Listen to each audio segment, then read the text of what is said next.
என் அன்பு வணக்கம். 682 ரூபாய்க்கு ஒரு சூப்பர் காம்போ ஆஃபர். அது என்ன சூப்பர் காம்போ ஆஃபர்? ஒரு மாதத்துக்கு தேவையான உங்களுக்கு குழம்பு மிளகாத்தூளோ இல்லை சாம்பார் பொடியோ இல்லை காஷ்மீர் ரெட் சில்லி பவுடரோ இல்லை ரெகுலர் சில்லி பவுடரோ டர்மரிக் பவுடர் இந்த மாதிரி மசாலா ப்ராடக்ட்ஸு உங்கள் மாதத்துக்கு உங்களுக்கு என்ன தேவையோ அது உங்களுக்கு ஒரு சூப்பர் வேல்யூ ஆடட் காம்போவாக இது இருக்குது. இதில் ஸ்பெஷல் என்னென்னா free home delivery all over India. எப்படி சூப்பரில்? இப்போவே ஆர்டர் பண்ணுங்கள். இந்த பெனிஃபிட்டை நீங்கள் எப்போவுமே அந்த பழைய காம்போ அதுவும் இருக்குது, இதுவும் இருக்குது. ஸோ இப்போது விஷயத்துக்கு வந்துடலாம். இந்த தோசை கல் எப்போவுமே எப்போ பிரச்சனை பண்ணணுன்னு நமக்கே தெரியாது. ஸ்பெஷலாக காலையில் ஹரிபரியாக ஸ்கூலுக்கு காலேஜுக்கு பிள்ளைங்களை அனுப்பும்போதும் அந்த மாதிரி டயத்தில் ஆஃபீஸ் கிளம்பும்போதும் இந்த பிரச்சனை கண்டிப்பாக நடக்கும். தோசை ஊற்றிடுவோம், எடுக்கும்போது வரவே வராது. எப்போவுமே இந்த பிரச்சனை வரும்போது நம்ம என்ன நினைப்போம், நம்ம தான் அன்றைக்கி சப்பாத்தி போட்டோம்ல நேற்று, அதனால தான் வரல. சப்பாத்திக்கு இனிமேல் இன்னொரு தனியாக தோசைக்கல் வாங்கிக்கணும். சப்பாத்திக்கு தனியாக தோசைக்கல், அப்புறம் தோசைக்கு தனியாக தோசைக்கல்லுலாம் ஒன்றும் வாங்க தேவையில்ல. ஈவன் ஹோட்டல்ஸில் கூட அப்படி கிடையாது. ஒரு தோசைக்கல் தான் இருக்கும். எவ்வளோ பெரிய லக்ஸூரியஸ் 5 ஸ்டார் ஹோட்டலாக இருந்தாலும் ஒரு தோசைக்கல் போதுங்க. சப்பாத்தி போட்டாலும் சரி, எண்ணெய் போட்டாலும் சரி, தோசை கன்ஃபார்மாக வரும். நான் சொல்கிற டிப்ஸை ஃபாலோ பண்ணிட்டா. இப்போது இந்த கல்லை பாருங்கள் எப்படி இருக்குது பாருங்கள். இந்த மாதிரி மோசமாக உங்கள் வீட்டில் தோசை நீங்கள் சுட்டு வச்சா கூட தோசை எடுத்ததுக்கப்புறம் இவ்வளோ மோசமாக இருக்காது. நீங்களே பாருங்கள் எப்படி இருக்குன்னு. இந்த கல்லை இவ்வளோ மோசமாக கண்டிப்பாக உங்கள் வீட்டில் இருக்க கல்லுக்கு கண்டிப்பாக இருக்காது. நான் அவ்வளோ மோசமாக இருக்கிற கல்லை ரொம்ப ஈஸியாக சாதாரண டிப்ஸ் மூலமாக நீங்கள் இதை பண்ணிட முடியும். உங்கள் வீட்டில் தோசை ஊற்றும் போது ஒட்டம் வந்துச்சா, என்ன ஏது எல்லாமே இதில் கிளியர் ஆகிடும். பார்க்கலாமா? SR food products 100% natural, no chemical, எந்த கலப்படமும் இல்லாமல் இன்ஸ்டன்ட் டயபிட்டிஸ் ஃப்ரீ தோசை, சிறுதானியம் பொங்கல், ஃப்ரெஷ் மசாலாஸ்ன்னு எல்லா ஐட்டமும் ரொம்ப ஃப்ரெஷ்ஷாக உங்கள் வீடு தேடி வந்துட்டுருக்கு. ஸ்க்ரீனில் இருக்க நம்பருக்கு இப்போவே ஆர்டர் பண்ணுங்கள். ஸோ இந்த தோசைக்கல்லை நீங்கள் பார்த்தாலே தெரியும். நான் ஆல்ரெடி தோசை ஊற்றி இதை நான் எடுத்திருக்கேன். ஸோ எடுத்து அந்த வச்சதுக்கப்புறமா இதை பாருங்கள் எப்படி இருக்குன்னு. ஸோ இந்த அளவுக்கு மோசமாக இருக்காது. நான் இதை விட மோசமாக இருந்தாலும் எப்படி ஈஸியாக எடுக்கணும்னு காட்டுறதுக்காக தான் இந்த தோசைக்கல்லை அவ்வளோ ரஸ்டிக்காக நான் வச்சுருக்கேன். ஸோ இதை முதல்ல இதை எல்லாத்தையும் எடுத்துருவோம். இதை எல்லாத்தையும் நம்ம முதல்ல க்ளீன் பண்ணிக்கலாம். இப்படி க்ளீன் பண்ணி எடுத்து வச்சதை இப்படி தனியாக வச்சுக்கலாம். இதில் முதல்ல ஸ்டெப்பு நீங்கள் ஒன்று ஃபாலோ பண்ணணும். அது என்னென்னா, நீங்கள் முதல்ல என்ன பண்ணக்கூடாது தெரியுமா? டென்ஷன் ஆகக்கூடாது. காலையில் ஹரிபரியில் இது நடக்கும். போகிற அவசரத்தில் வீட்டில் இருக்க ஃபேமிலி மெம்பர்ஸும் என்ன பண்ணுவாங்க, அவங்களுக்கு ஆக்சுவலாக இட்லி மாவு தோசை மாவுக்கான ப்ரொப்போர்ஷன் உளுந்து எவ்வளோன்னு கூட தெரியாது, உளுந்து அரிசி எவ்வளோ விஷயம்னு கூட தெரியாது. ஆனால் இந்த தோசை எப்படி ஊற்றணுன்னு அந்த டயத்தில் நமக்கு அட்வைஸ்லாம் பண்ண ஆரம்பிச்சிருவாங்க. ஸோ அதனால் நீங்கள் டென்ஷன் ஆகாமல் இருந்தீங்கன்னு வச்சுக்கோங்களேன், 3 மினிட்ஸில் நீங்களே இதை சால்வ் பண்ணிட முடியும். முதல்ல இதுக்கு மேலே நம்ம தண்ணியை தெளிச்சிக்கலாம். போட்டு ஒரு துண்டை வச்சு அலேக்கா உங்கள் தோசை கரண்டியால் அப்படியே ஒரு சுற்றி விட்டுரு.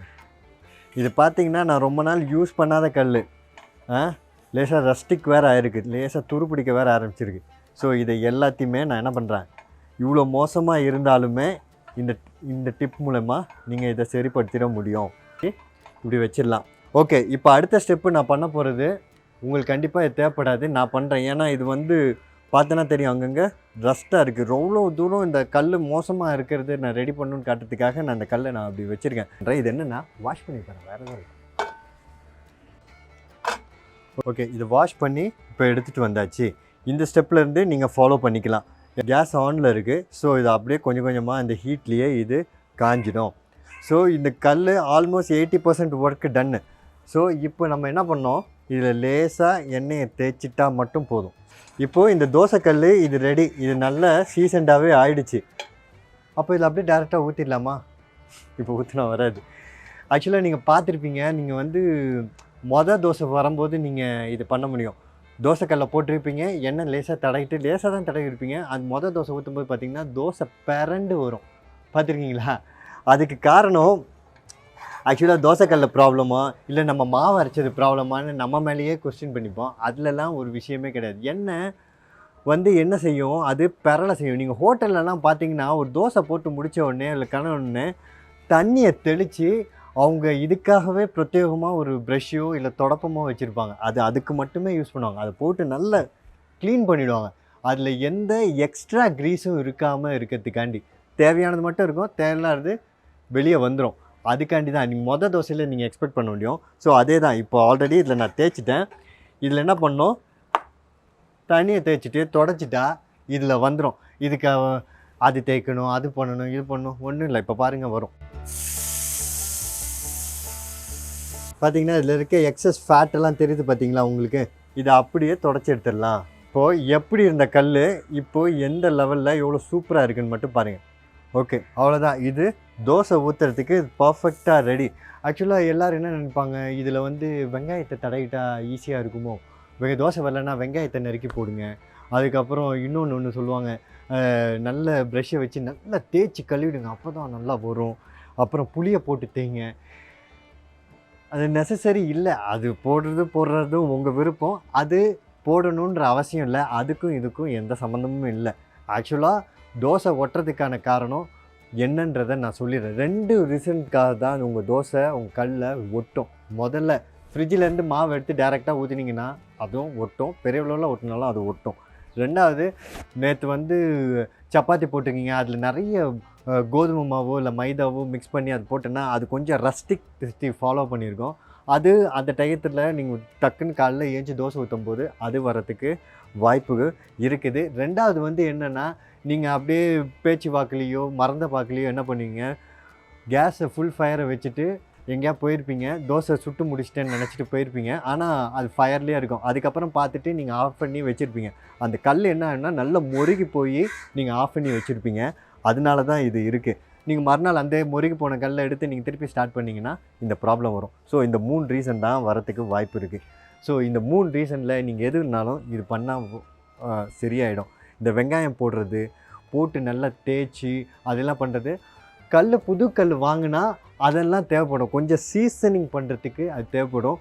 பட் ஆல்ரெடி நம்ம தினசரி ரொம்ப நாளாக யூஸ் பண்ணுறதுக்கு அதெல்லாம் எதுவுமே தேவையில்லை. சும்மா இந்த வேலையை பண்ணாலே இது வந்துடும். இப்போ நான் தோசை ஊற்றி காட்டுறேன் பாருங்களேன்.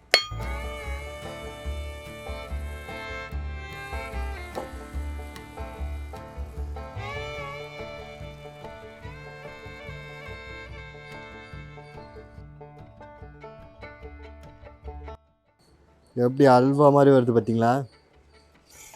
சூப்பராக தோசை மொறு மொறு மொறு மொறு மொறுன்னு ரெடி. எப்படி மொறுன்னு தோசை ரெடி. நான் சும்மா கல் தோசைலாம் ஊற்றி காட்டல, நல்லா மொறுன்னு ஊற்றுற மாதிரி தான். அதை பாருங்கள், தோசை ரெடி. ஸோ இதில் முக்கியமான ஒரு விஷயம், இது நல்லா வர்றதுக்கு என்ன விஷயம் தெரியுமா? நீங்கள் டென்ஷன் ஆகக்கூடாது. நம்ம மேலே தான் தப்பு இருக்குது, நம்ம ஏதோ தப்பு பண்ணிட்டோன்னு தாழ்வாக நாமளே நினச்சிக்கூடாது. அதை மட்டும் பண்ணாமல் இருந்துட்டாலே நீங்கள் போதும். இந்த சிம்பிளான ஸ்டெப்பை நீங்கள் ஃபாலோ பண்ணிட்டீங்கன்னா ரொம்ப ஈஸியாக நீங்கள் அந்த பீக்கான டைம், அந்த ஃப்ரஸ்ட்ரேஷனான அந்த ஃபாஸ்ட்டாக காலையில் ஓடிட்டுருக்க டயத்தில் இது சிம்பிளாக ஒரு 2 to 3 மினிட்ஸ்க்குள்ளே நீங்களே இதை பண்ணிட முடியும். இது ரொம்ப யூஸ்ஃபுல்லாக இருந்துச்சா?